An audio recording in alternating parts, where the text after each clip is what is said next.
that wonderful presentation. Thank you very much. I have one question, but before that, I would just like to also contribute concerning the topic of today, the solid ground in leadership. And you really emphasize it. You really emphasize on the trust. Like if I really understood, I think trust is the foundation of a true leadership. Yeah. So like Johnson Maxwell said also concerning leadership, because you also talk about some characters, respect, and so on.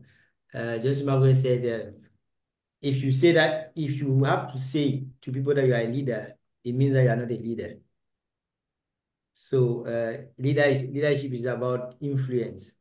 So for people to follow you, you must impact their life in a way. Maybe it might be through all those different characters and character that you have just named a few minutes ago concerning the potential, consistencies, and respect also.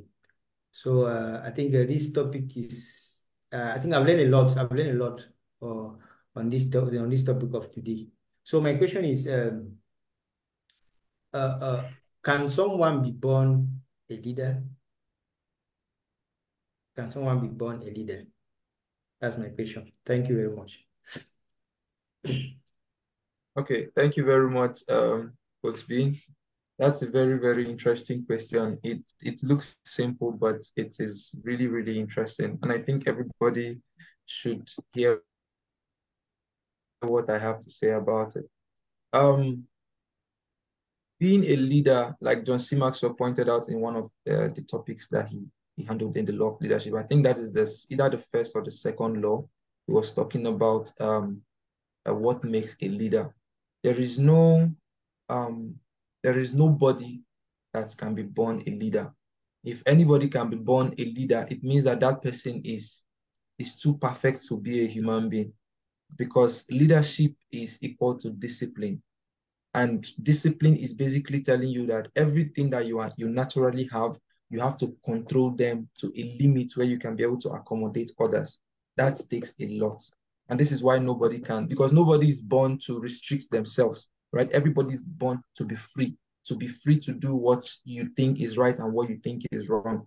But when you become a leader, you don't just make decision of what is right and what is wrong. Now you even make decision before you even pass the decision as a law. You have to pass it through a number of people to be able to come out and say, okay, it is. So leadership cannot even be handled by one person. That is another very, very important thing. Unless you're just doing your own leadership in your own bedroom, as long as you're handling people, right?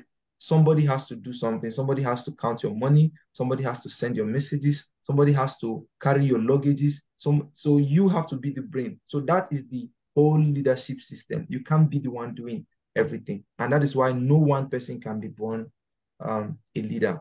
It's something that you have to learn. Thank you very much. Okay. Thank you, Coach. Thank you very much. Thank you very much, Coach G. Thank you for that answer. Well, your hand is up. Let's just let's make it as brief as we can. Thank you. Good evening, everybody. Thank you, TJ.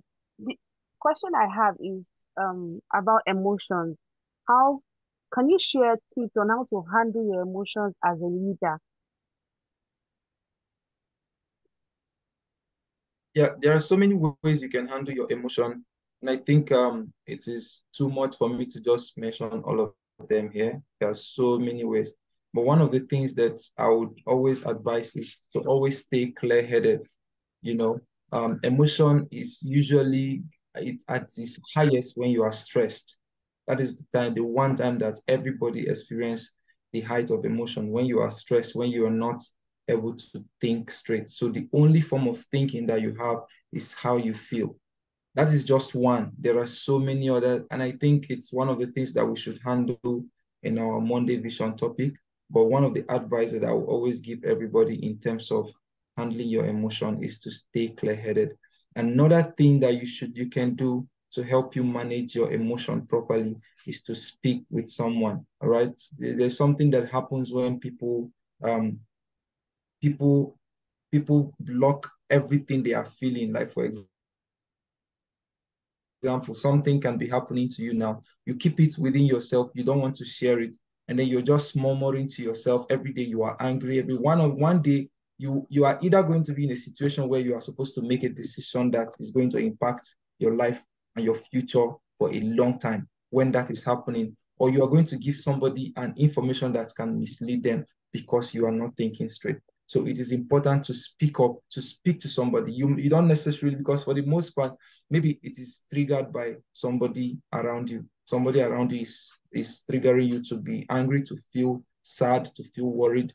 You don't necessarily need to approach that person and harass the person or tell the person how you feel. Like what most people will tell you, that you should go to the person and tell.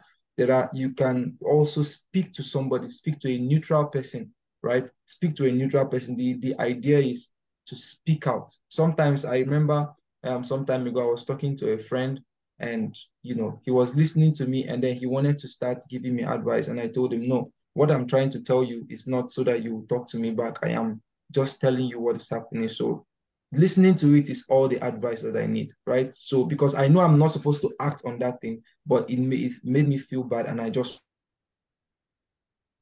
want to talk about it. So that's the kind of thing that I'm talking about. So that is one of the ways to handle your emotion. So those are two. Another thing that you can do to handle your emotion properly is have a social life, build a social life. There are people that don't know the importance of building a social life, right? Especially if you are a leader. It is, yes, by all means, work will always be there. You have to always be hardworking. You have to always do the things that is going to put food on the table of the people that you are in charge of, right? But it is also important to have a social life, to have time for yourself, time for your family. So those are very important. So have a social life, speak to someone, and then also don't make decisions when you are angry. Thank you very much.